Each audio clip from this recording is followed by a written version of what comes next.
Hello everybody, welcome to this episode of Rollin Smoke with the 5-0. Today we're going to be cooking some meat here on the Highlander. It's made by Oklahoma Joe, so stay tuned.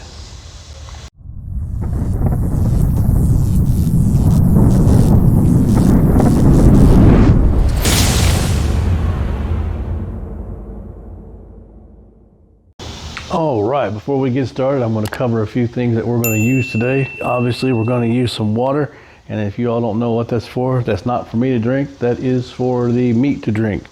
We'll put that in the water pan here in a little bit. We're going to use some straight old style Kingsford charcoal.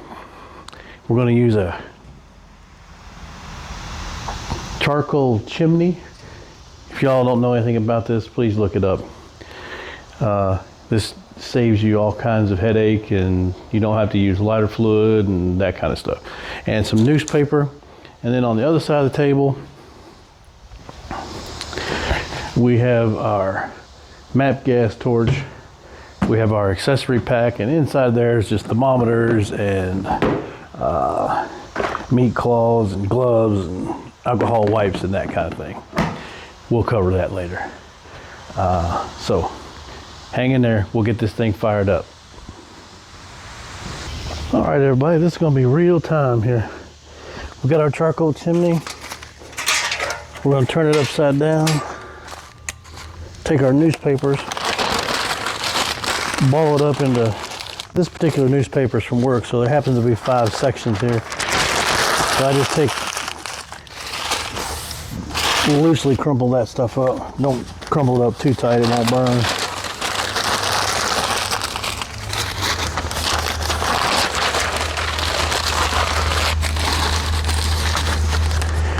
Because the way this charcoal chimney works is amazing. If you start using this charcoal chimney, you won't go back to using a lighter fluid for anything. One, I don't recommend it because of the chemicals and all the flavors that get imparted into your food. And again, we're using just original Kingsford. And we'll be using some. Okay, now that we got our charcoal in the charcoal chimney and the newspaper underneath, we're just going to hit it with this lighter here. Get that paper rolling. And while that's going, we're going to put charcoal in the firebox. Let me see if you can see that. Oh, we got some smoke in our faces, don't we? Nice. That's what I'm talking about.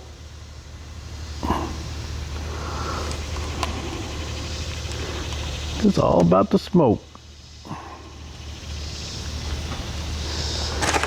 So we're going to take this opportunity to go ahead and fill the firebox up.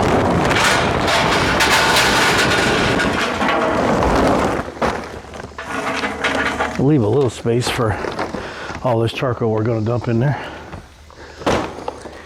So what we got going here now, gang, is we got the charcoal chimney. It's fired up. It's going to take about 15-20 minutes to get going really good. And then we'll wait for that to get good and red hot, and we'll dump it right in here on top of these coals right here to get the whole thing started. But in the meantime, we're going to take the water bottle that I showed you before and see if I can get you in here.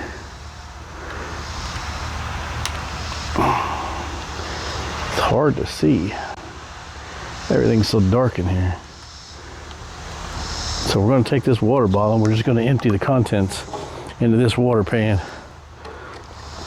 And what that's going to do for us is, as this water evaporates during the cooking process, it'll kind of keep some moisture inside of here. We'll check on that occasionally because we may have to come back and add some more. Now you can also use beer or any other type of liquid that you want to impart into your meats.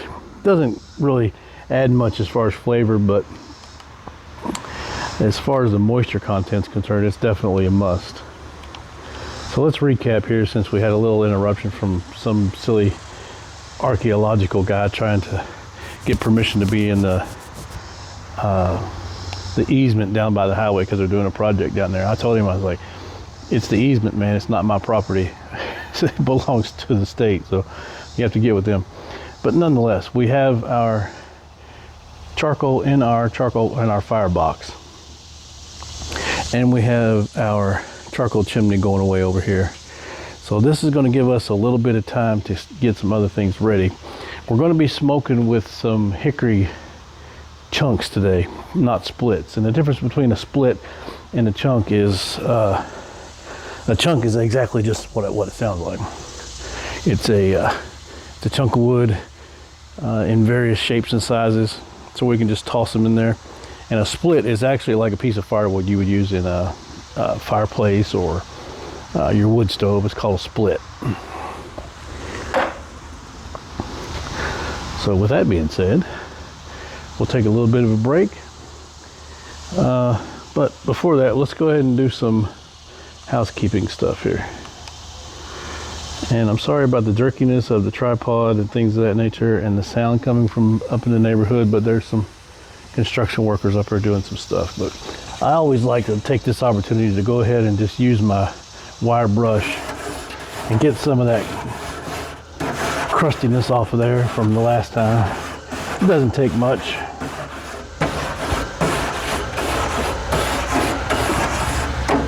You don't want to clean these things too awful much, because all that stuff in there is flavor and goodness.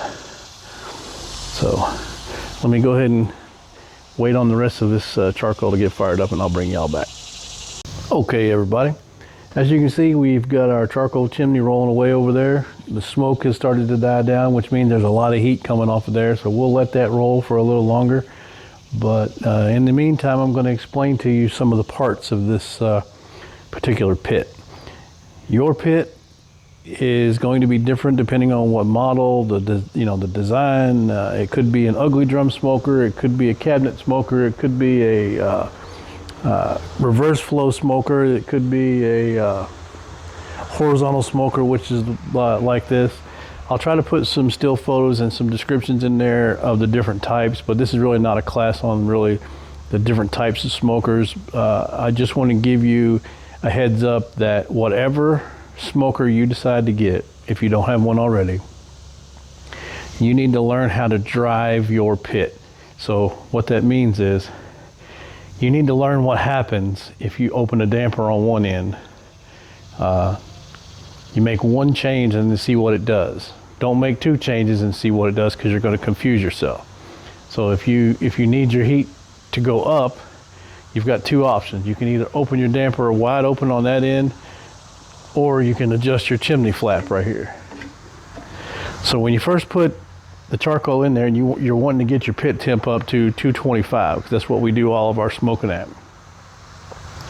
And before I go any further, I want to say, while you're smoking, once you get your meat in here and you get your temperature probes in, you shut this, you leave it closed, because if you're looking, you're not cooking. Don't open this thing up every 15 minutes to admire your work. Don't do that. Just keep this closed. Learn how to drive your pit from each end, because you can make subtle changes in temperature just by closing or opening this. I usually run my firebox door wide open, so it's getting all the air that it needs. And so the only time I need to change anything, if my temperature goes low, I want to raise it, I just open up this, so on and so forth.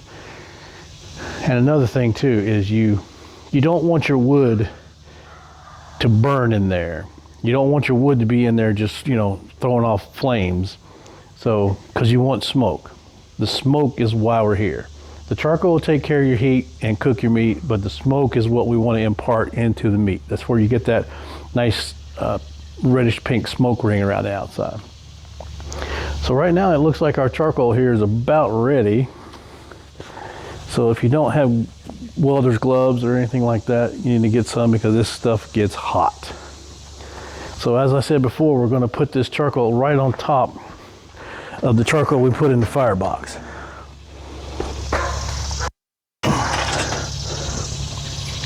So we're going to dump it right in here on top.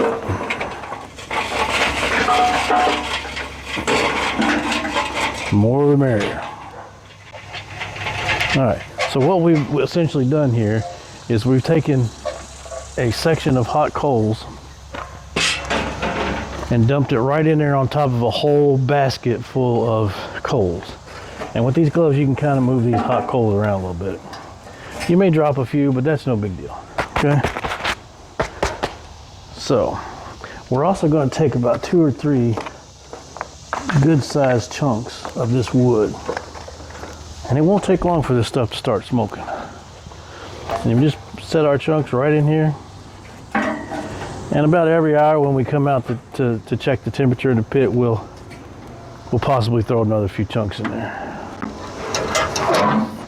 All right, I don't know if you can see that over here or not, but my door is wide open on my firebox. So I'll be driving my pit from that end down there. All right, so we got our firebox going. We've got the wood in there, doing its thing. Right now the cooking chamber is open, and that's only because I want to impart some wisdom to you. This is called a horizontal smoker, and I'll show you why. The smoke that comes from the firebox. I've got plates in here, diffuser plates. So the heat and the smoke comes underneath these metal plates. It starts coming up through a series of holes and fills up the cooking chamber with smoke. And then the smoke goes out the chimney there, okay? As you can see, you can probably see now there's some smoke already starting to come up in the cooking chamber here. If you can, that's good, but if you can't, I'm sorry. But so what we're going to do now is we're going to close this.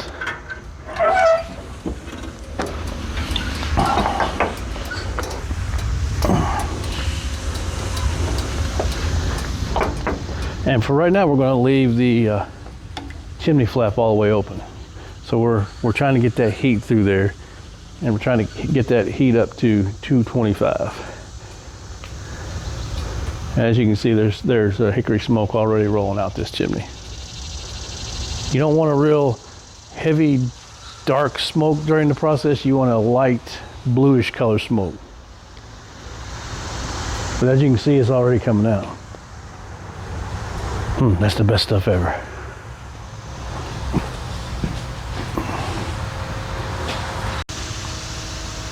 All right, here's one of our temperature gauges on our Oklahoma Joe Highland model. As you can see, you've got the blue zone from 100 to 225. That's where you're going to be smoking. And then the red zone from 225 to 325, that's where you do barbecuing. And anything else above that, you're just burning the crap out of it. So we like to stay in the blue area. I prefer actually to be right at 225 because that's the magic number. And I don't know what this guy's doing over here. Blowing something out. But anyway. But as you can see, we got some good smoke coming out of there. And that's what we want. That's a little heavy for my taste, but once we get into the process, get a little bit more heat inside the chamber, we can back this off. Remember how I told you we can back this off, control our temperature, or make it hotter, but we want it hotter right now so we can get those coals good and hot. So next time y'all see me, we'll be throwing some meat in this feller, so stay tuned. See that goodness coming out of there? Nothing but pure hickory smoke right there. And that's what you want. That's what it's all about. So again, this is a horizontal smoker. Here's our firebox. Here's our cooking chamber. The heat and the smoke comes out of here, comes into the cooking chamber underneath of those plates I told you about, and fills up the cooking chamber with smoke. And only so much of that smoke's going to come out. And it's going to come up the chimney. And you can control how much smoke comes out of there by opening or closing that. So like I said, I keep this door down here completely wide open, and I can drive my pit from just that chimney flap right there. because I had to learn how to drive my pit, and that's what you're going to have to do with yours. Whatever pit you get, you're going to have to learn the nuances of what happens when you make a change.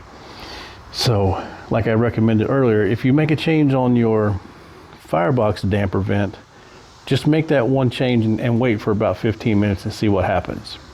If nothing happens, then make another change. For instance, open up your chimney up here.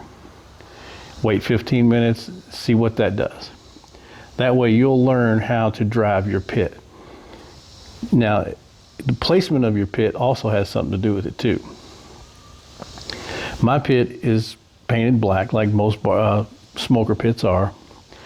So if you can get that sucker out in the sun, let the sun heat that pit up and help you maintain your heat. Right? So if you're one of these people that have to smoke in the shade because you're hot or what have you, make sure you got good airflow and make sure you got good sunlight on your pit, because like I said, that sun will help you. If you're in the shade and you like to smoke in the shade, that's entirely up to you. But I've noticed that when I do it in the shade, I have a harder time maintaining consistent temperatures in the pit. That's just a little tip for you. So we're going to let this sit here, come up to temp. It's about halfway there now. It's only been about 25 minutes. So we'll let it get it rolling good and hot, and we'll go in and do some prep on the meat, and I'll show you how arduous of a process that is. Sometimes that takes longer than anything really. But while your pit's warming up, you got your fire going, got your smoke rolling, we'll go in and we'll do some prep on the meat. Okay, ladies and gentlemen, for those of you who have never done this before, I forgot to tell you what some of the most important things you need while smoking anything. They're not thermometers, it's not the temperatures, it's not the equipment.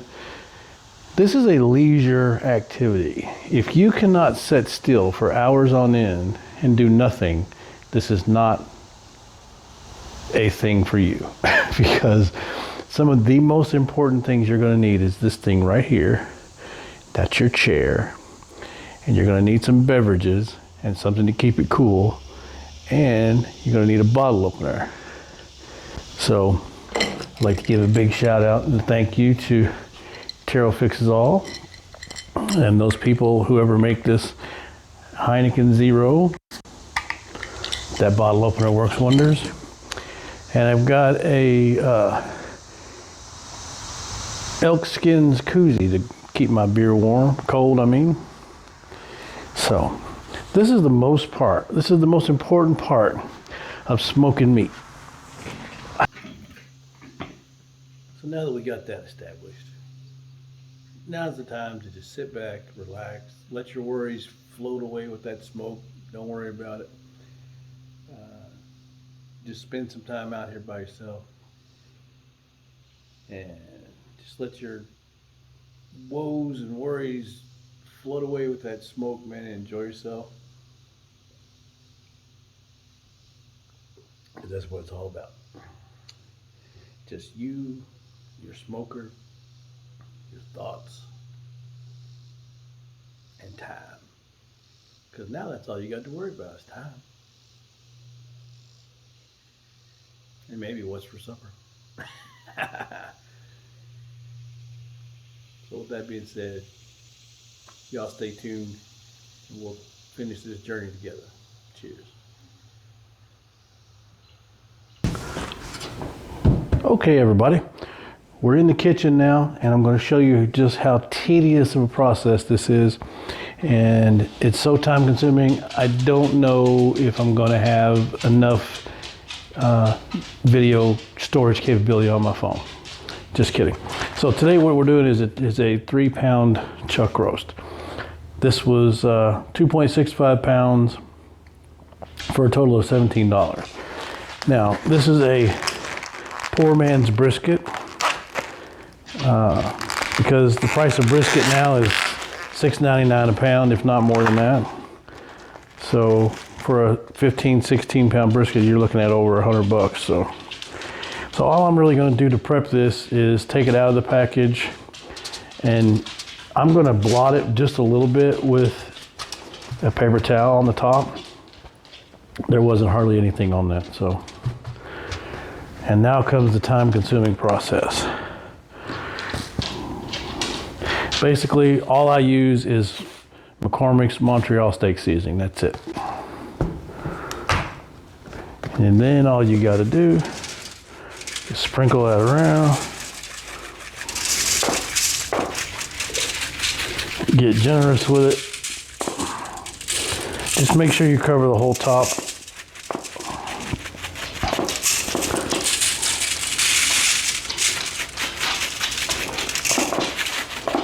If you need to push it around with your hand, that's fine. If not, that right there will do it. So that is a total prep for that meat. That is it. You don't need to do anything else with it. Just let it sit out here at room temperature for a little bit before we take it out and put it in the pit, because the pit is ready to go. Before I came in here, I checked it. It was at 225. I'm climbing up to 250. I had to back the chimney flap off a little bit to reduce some of the airflow. But while we wait on that, I just want to show you something that my amazing wife does for me every now and then. She puts these little notes in my lunchbox. So this was underneath my breakfast sandwich, and it says, "Have an amazing day, you got this, XOXO." And then this was in my sandwich case for my lunch, and it said, "Halfway, baby." Isn't she sweet? Thank you, baby. I love you. Appreciate it. So again, all the prep we did for this meat was basically get it out of the package, pat it down with a paper towel, and sprinkle liberally with this McCormick's Montreal steak seasoning. Grill Mates. If this is not a paid promotion, I buy this. I swear to you, this is all I use on my beef and my brisket. If I was doing a 16-pound brisket for you today, we'd do this exactly the same way, with the exception of I'd have to trim off a little bit of fat off of the brisket itself. Now we've got some ribs that are going to go in there today too, and that's nothing special. So I'm not even going to bother showing you that. So with that being said, I'll see you at the pit.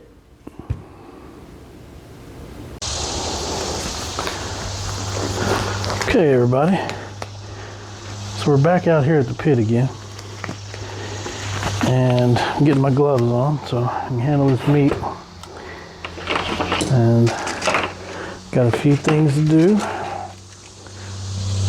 So keep in mind, this is hot. We're up about 250, which is fine to get started.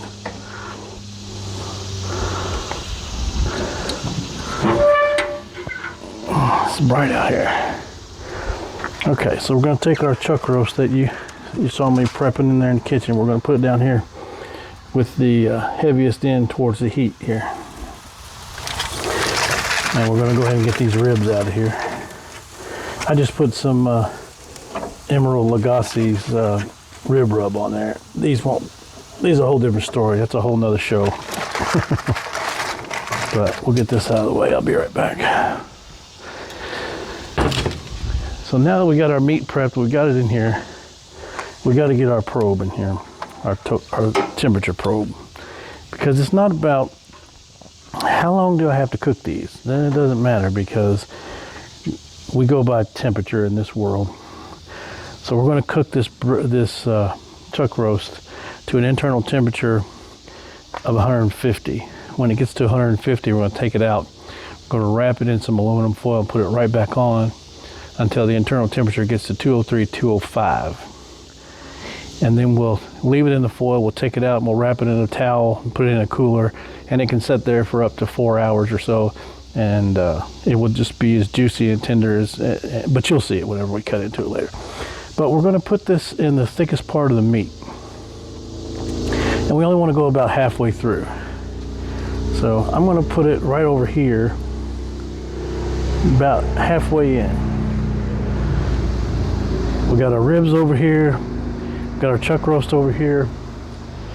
Our temp is good, so we're just going to go ahead and close this, cinch these latches down that I put on to keep a good seal, and that's it. We're going to check our fire. Okay, let's put our heavy duty gloves on so we don't melt these plastic ones, these rubber ones. That's what I keep the screwdriver here for. Let's see if you can see that or not. Alright, so what we're going to do now is we're going to check our firebox. Okay, so we can start getting some smoke on this meat. So our temp came down because we had the door open. It's right around 225 now. So let me grab some wood here. We're going to open our firebox and grab our screwdriver that I use. Kind of poke that around. Those previous chunks are falling apart. That's fine. Our charcoal looks great. So we're going to put about 3-4 more chunks in here. You can just place them right on top.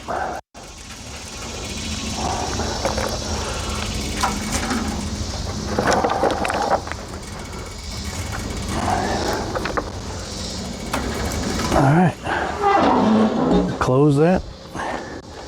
Now all we gotta do is wait. That's part of the game. We're gonna cook that chuck roast again to an internal temperature of 150 degrees. Get you back on the pit here. As you can see, both of our temperature gauges are pretty close together. Normally this one on the right runs a little higher because the heat comes up here first, but those tuning plates in there are doing their job, keeping the heat consistent across from side to side, because that's what we want. We don't want to have a hot side and a cold side. But if you want a hot side and a cold side, then you go right ahead. But nonetheless, that's why I put 2 of those on there. So, to recap, we got our fire going this morning about an hour ago. We've got our meat prepped and in, our pit's up to temp, and off camera I turned the chimney flap down a little less than halfway now. So I'm gonna back it just down another smidge. All right. So now our temp gauges are a little over 225. Our meat's in. We've got fresh chunks on there. And I like to keep my meat thermometer unit covered up so it doesn't sit out here and bake in the sun. So that's where we're at. Now, if you were ever in the military, you know what the term hurry up and wait means. So that's what we do. It's time for another beverage. I'm gonna turn some tunes on.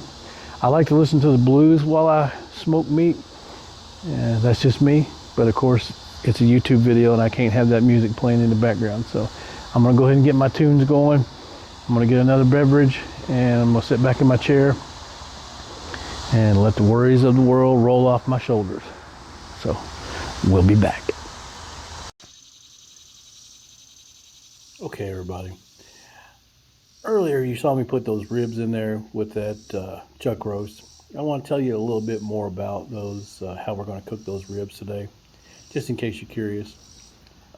We are going to use what's called the 2-1-1 method. I used to use the 3-2-1 method, but I changed it up because I had a tendency in my pit to get things a little chewy. So what I'm going to be doing is I'm going to be smoking those ribs right on the rack with just the rub on it for 2 hours. Then I'm going to take them out. I'm going to wrap them in aluminum foil, hopefully about the same time the chuck roast needs to be wrapped, when it reaches 150 degrees internal temperature. So I'm going to wrap those ribs in aluminum foil, maybe put some seasoning in there.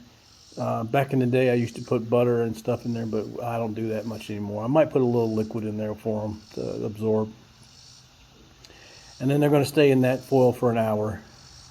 And then what I'll do is I'll leave them in the foil, but I'll open up the foil and put some barbecue sauce on them and leave them in there like that to glaze over for another hour. So that's the 2-1-1 method.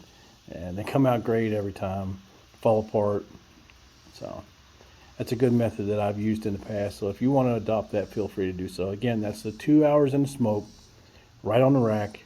1 hour wrapped in aluminum foil with some liquid in there, possibly, and any other seasoning you want to put in there.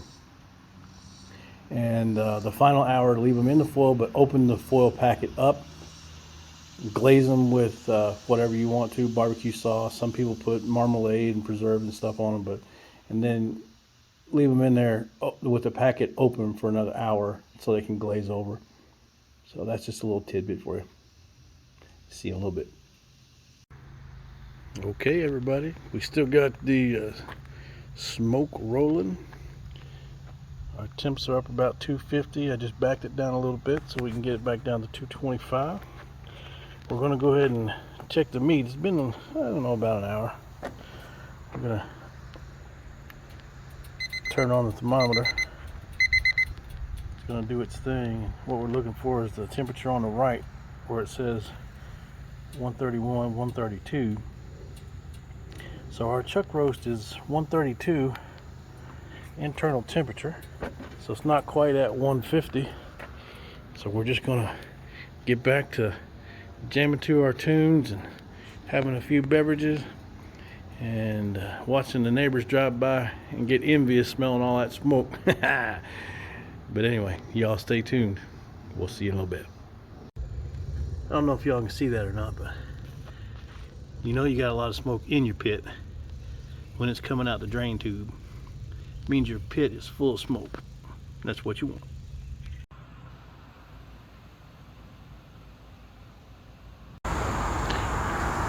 Okay, everybody, it's been about an hour, and as you can see, our smoke has died down a little bit. And let's check our temperature real quick here. Again, it's going to make its noise. Our internal temperature is 158, 159. So we're going to go ahead and stoke this fire up again real quick while we got it, and then we're going to wrap that chuck roast and get it back in there. So stand by. Actually, I'm going to let you watch me put some more chunks in here. Again, I'm just going to poke it with that big screwdriver. And I'm going to throw some more of these chunks in there. Probably about 3 or 4 of them. There's a good one. All right. We'll let that sit for a little bit and do its thing, and we'll be back. All right, everybody. So at this point, our pit is at 225. Our chuck roast is at 158, 159. So we're at a point now where we have to take the chuck roast off and wrap it. And the way we're going to do that is, what I like to do is I like to use these white jersey gloves. I don't know if you can see that. They will insulate your hands from the heat. All the while, we'll put rubber gloves over the top of these to keep us from contaminating the meat, and vice versa. Now, I learned this from a feller on YouTube. His name is Malcolm Reed. He has a channel called How to Barbecue Right, and I suggest that if you even think about getting into smoking meats or cooking anything without watching some of Malcolm Reed's videos, you are missing out for real. Okay, so now remember, the whole time we've been doing this, the slogan is, if you're looking, you're not cooking. So now we're going to get to take a sneak peek. After about 2 hours, we're going to get a sneak peek of what's been going on in here, of all the goodness. Let me grab the foil real quick. And for those of you who haven't done this before, 9 times out of 10, if you don't tuck your foil back behind this grate here, the wind's going to catch your foil and take it all over the place. So So I'm going to go ahead and get this foil out of here if I can. There we go. I'll take off a piece of heavy duty foil. I'm going to lay it on the rack here. I'm just going to gently tuck it underneath the rack here so the wind doesn't get it and blow away. So now we're going to be looking. So we're going to open that up, and I'm going to get you a good look here in just a second. I'm going to pull the probe out and lay it aside. Now, remember when I said these white jersey gloves will shield your hands from the heat. So I'll be able to manipulate this, and I hope you get a good look at that right there. That is amazing. All right, we got a good crust going on there. We've got some rendering going on, plenty of juices. So we're gonna put it on the foil. And we're gonna try to manipulate this foil in such a way. We're gonna have to put another layer on it, I'll tell you that much. But we want the bottom layer to hold the majority of the juices in as it starts to render off. So we'll put that back there for just a second. We'll get a second layer.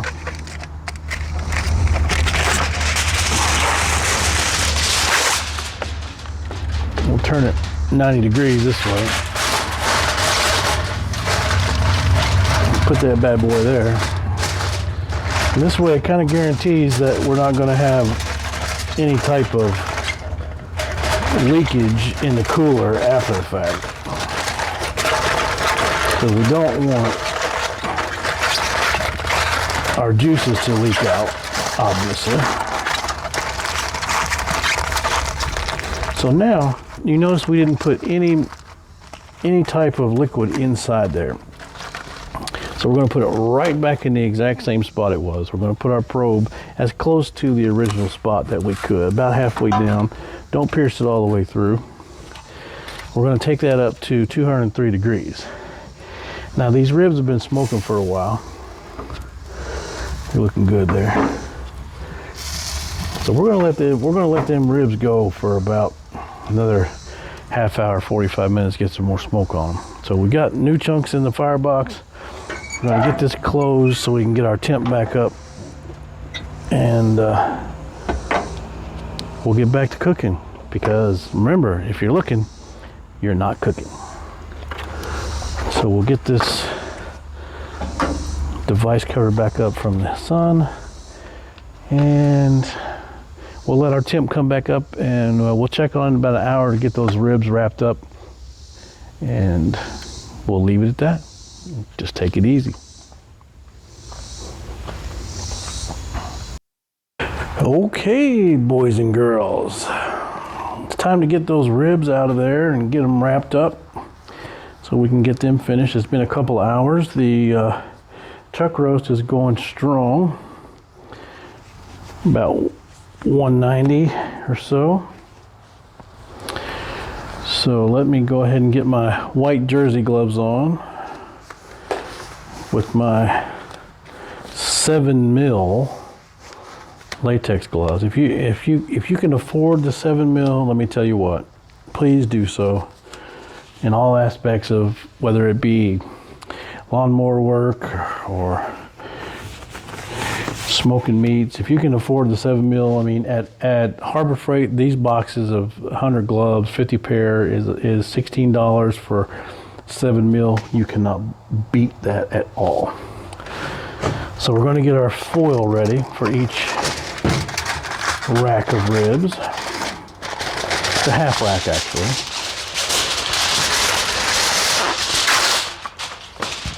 We're going to put that down. And I'm not going to bore you with going back over to the pit. I'm just going to go over there and get them, because we're going to do some interesting things. So stay with me. And again, remember, if you're looking, you're not cooking. So we want to only open these up periodically, okay? Don't want to let all your smoke out. So now we got a rack of ribs right there, half a rack that's been smoking for 2 hours. All right, so we're going to turn them upside down. with the backside up. Can you all see that? Yeah, okay, good. So we're going to take a little peach nectar. If you don't know what peach nectar is, you can find nectar of all kinds of fruits and things of that nature. You want to kind of form this up to where we're going to impart some moisture into these. Moisture and flavor at the same time. So we're going to put a little peach nectar in the bottom. And then we're going to go all out because it's you all. We're going to use a little bit of Crown Royal bourbon mash. We're going to drizzle some of that in there. Not a whole lot. We're going to do that to each one of the racks. So we're going to fold it in. We're going to fold the ends up like such, keeping that liquid in there. And then back on the pit we're going to go. And I'll bring the other rack over here and show you exactly, again, what I'm doing. The only hazard of smoking meat is getting smoke in your eye. So we've got rack number 2 here. I'm going to place it upside down on the foil. I'm going to add some of our peach nectar. And we're going to add some of our Crown Royal bourbon mash. You can use any type of spirits or any type of liquid that you choose. Just be careful not to fold it too tight, or some of those bones that are starting to show will puncture the foil and leak out. So again, we've got that folded in just like that. We've got our peach nectar, we've got our bourbon mash from Crown Royal. We're going to put it back in the pit, right back where it was. Now those are going to stay in there for an hour. And while we're here, we're going to go ahead and check our temperature on our chuck roast, which is right at 201. So it's not far off from being removed. So when it comes to the next step, I will show you the next step. And then we'll move on from there. So if you all have any questions or concerns at this point, which you may, I understand that this can be construed as quite the time-consuming and crazy process. But if you have any questions, please feel free to leave the comments in the comment section, and I'll try to address those as soon as possible. So until then, until we're ready to pull this chuck roast out, y'all behave, and I'll see y'all in a little bit.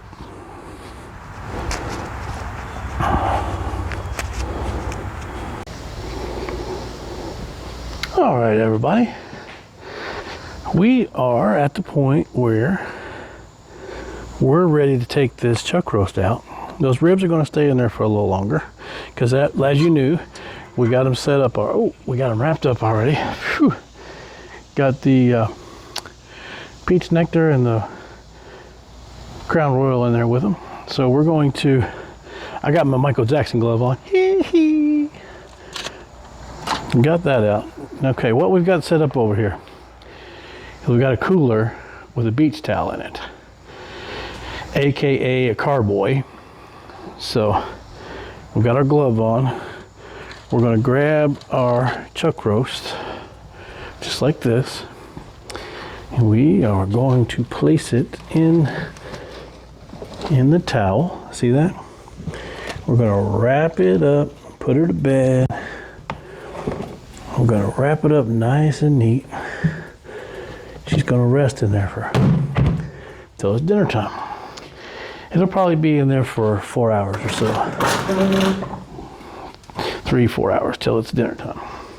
So in the meantime, we have our ribs, which are in their foil packets. We're going to move them over here a little further, close to the heat.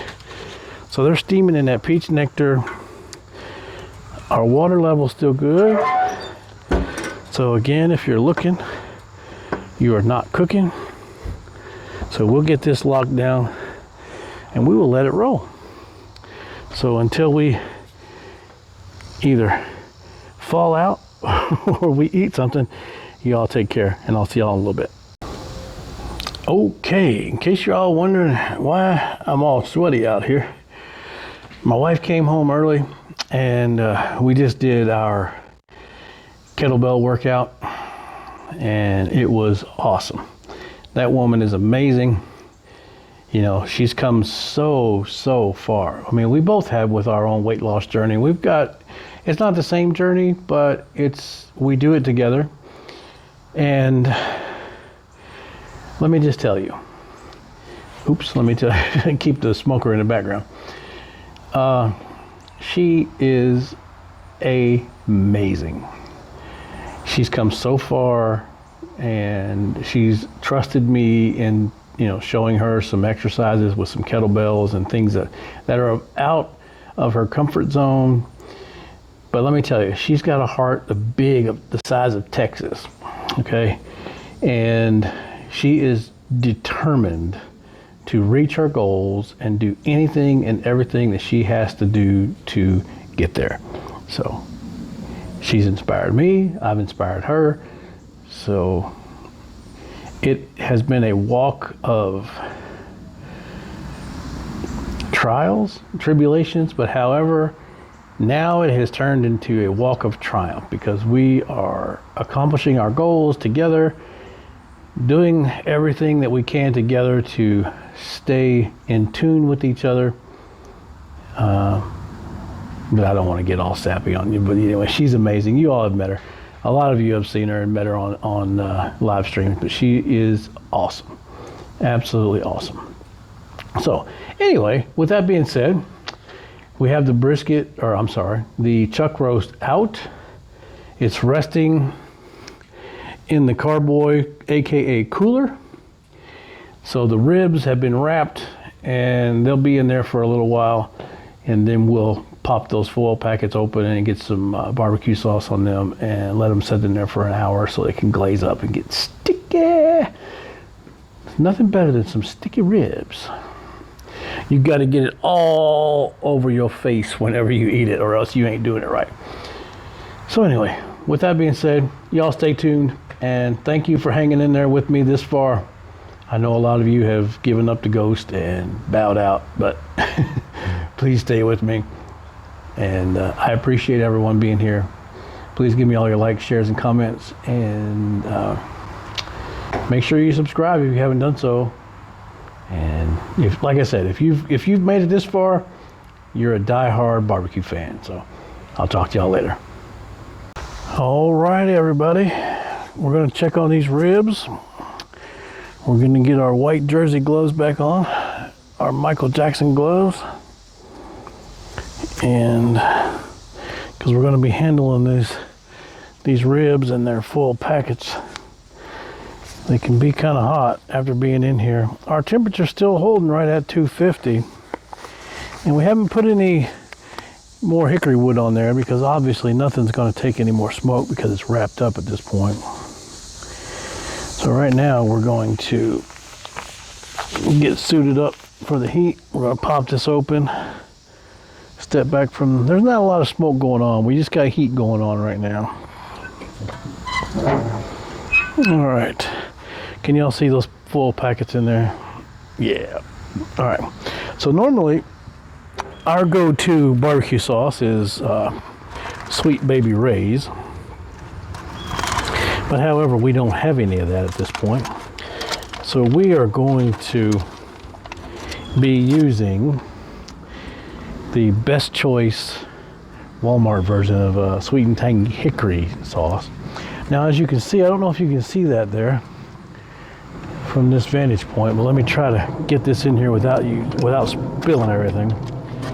You can see how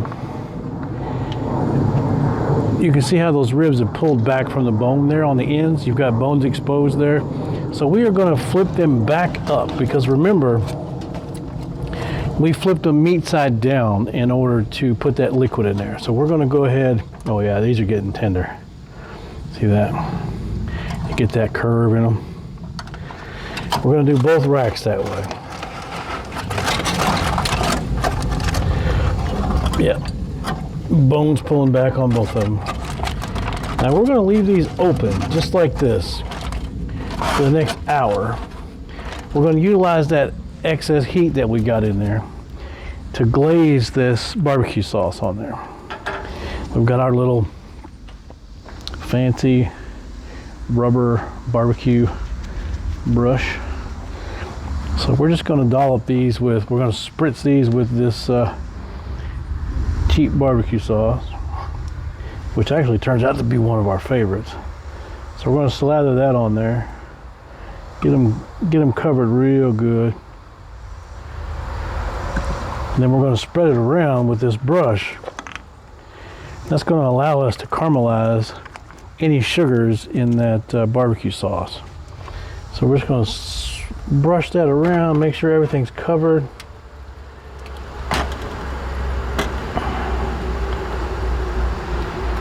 Get them all painted up nice and pretty. So at this point they're pretty much done. They've been steaming in that peach nectar and Crown Royal. So this is going to give them their bark on the outside. And if you've ever bitten into a nice rack of ribs and you got that little layer of caramelized goody goodness on the top of it, that's what that's about. So we're going to let that simmer in there. And again, if you're looking, you're not cooking. So we're going to give them about an hour in that goodness. We're going to maintain our heat. Might throw a couple chunks of wood on there just for some heat purposes, but for the most part, those are just sitting there waiting to get good. So the chuck roast is resting away in the cooler. So we'll wait on these for about another hour, and then we'll give these another hour after they come out to rest and get some relaxation, and then that'll be it. We'll be ready to eat after a while. Y'all stay tuned. And just so y'all know, if you don't think I sucked that barbecue sauce right out of that rubber brush after I'd used it, you crazy, because I did.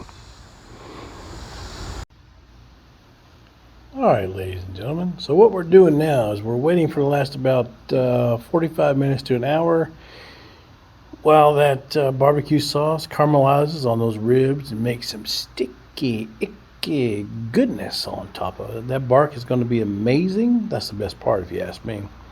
It's some finger licking good stuff. So that's all we're doing right now. We're just waiting for that bark to caramelize, and we'll be good to go. I'll bring y'all back whenever we get ready to feed our faces. So stay tuned. Okay, ladies and gentlemen, this adventure has been a day in the making. Now, when you're smoking things like this, time is of the essence. And I mean that in the fact that time is your friend, and time can give you the opportunity to sit out here and reflect and just let things go, all the while making something good to eat at the end of the show. So just to recap is the fact that we started this fire about 10 o'clock this morning. We put the chuck roast and the ribs in there at about 11. We've had various things to do between now and then, or then and now I should say, but for the most part we've had the opportunity to relax, kick back, put our feet up, and just let the troubles of the world escape us, and use this as a therapeutic session. So for those of you who need time to decompress and relax, this is a benefit. This is a pastime that you could definitely benefit from, because I absolutely love these therapeutic sessions of smoking. My wife came home early and we got a workout in the shop, which is literally just right over there, literally 10 feet away. So we got a good kettlebell workout. She went and did her walking. I didn't get to walk today because I had to babysit the pit. But nonetheless, we got our workouts in, we're burning up some calories, and we're just sitting here now waiting on this icky, sticky goodness of the barbecue sauce to caramelize on these ribs, and it's going to be amazing. So hopefully, whenever we get ready to consume these wonderful, wonderful fruits of our labors, I will bring you along and show you just how good the reaction is. I mean, my wife has she has okay, we are both KCBS judges, and we have been for years. We haven't judged anything in quite a while, but we both have a palate for good barbecue. So please trust us when we say this is some good stuff, so you can utilize these methods in the future. And obviously, if you have any questions on how to do this kind of thing, I am always available. I'm here for you, so please feel free to hit me up. And don't forget your likes, shares, and comments. If you have any questions, feel free to hit me up. And until then, until we actually eat, I'll see y'all later. Don't forget, it's smoking time. Okay, everybody. It's about 3:30 this afternoon. We got the chuck roast resting in the cooler still. And these ribs have been hanging out in the smoker for a little while. Oh my God, look at that. Look at this right here. That, oh Lord have mercy. That barbecue sauce is starting to caramelize. The sugars in there are starting to establish their thickness. And oh Lord have mercy, that is some goodness right there. If your mouth is not watering right now, I need to find you and slap the taste out your mouth. So anyway, we're going to leave those in there for about 15 more minutes. Let them get good and caramelized. Again, we've got no smoke coming out of here, and let me tell you why. Because we are going for heat right now, and in the firebox, our wood chips and everything have given off all of the smoke that they're going to give, and they are giving nothing. As you can see down inside there, that red hot goodness, they are giving nothing but heat at this point. And again, we have our firebox door completely open. We have our chimney flapper at about half, about half. So like I said before, any pit that you guys have, you need to learn how to drive. So you are going to benefit more learning how to drive your pit than anything else. It doesn't matter about recipes, it doesn't matter about time, it doesn't matter about anything like that. You have to learn how to manipulate and drive your pit successfully, because that will take away all of the stress and will keep you from giving up and quitting this absolute wonderful talent that you have. Now keep in mind that you can spend as much as you want on a pellet smoker or a horizontal smoker or a reverse flow smoker. You can spend as much money as you absolutely want to, or you can afford to. But I've had this thing for almost 10 years, and I paid probably close to $400 for it at Home Depot, and I tell you what, it has paid for itself time and time again, tenfold. There's no question about it. So you can do some research on the internet. You can find out all you want to, and don't forget to go over and check out my boy Malcolm Reed at How to Barbecue Right. Okay, as I said before, my wife and I are both KCBS judges. We are competition barbecue judges, and we've been to the class and we've been through the system. So trust me when I tell you that Malcolm Reed at How to Barbecue Right, he's a competition barbecue competitor, He has won countless and countless awards. And the best part about Malcolm Reed is he is not afraid to share his secrets, recipes with you, because he wants to make you a better smoker, as do I. So until you see me again, we are going to be feasting on this wonderful goodness. Y'all take care. Don't forget, it's smoking time.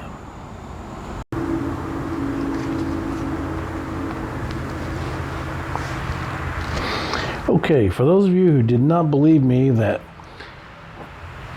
this chuck roast has been resting in this cooler for hours now. Let me see if I can do this one-handed. Oh, after my kettlebell workout, my hamstrings are shot.